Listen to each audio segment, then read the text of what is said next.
फळ्यावरचं गणित दोन पद्धतीने केलंय. ती पदावली आणि ही पदावली सेम आहेत असं त्यांचं म्हणणं आहे. ती पदावली सेम आहे तर ही पदावली सेम आहे. मग त्या पदावलीचं उत्तर पहिलं काढायचं, त्याचं उत्तर आलं 3. मग या पदावलीचं उत्तर सुद्धा शेवटी 3 येणार आहे.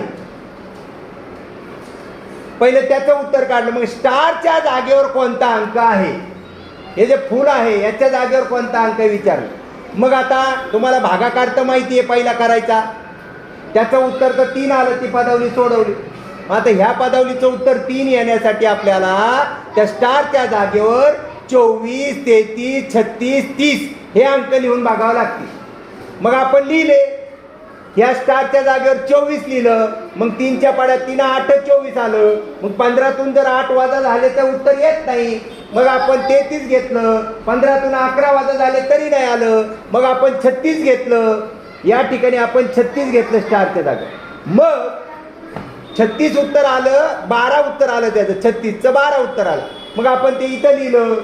36चं 3च्या पाड्यात 36 नसतात, पण 12ने भाग जातो त्याला, आणि मग आपण 15तून 12 वजा केले, मग उत्तर आलं 3. त्याचं पण 3, याचं पण 3. याचा अर्थ स्टारच्या जागेवर 36 हा अंक घ्यावा लागेल. करा ना.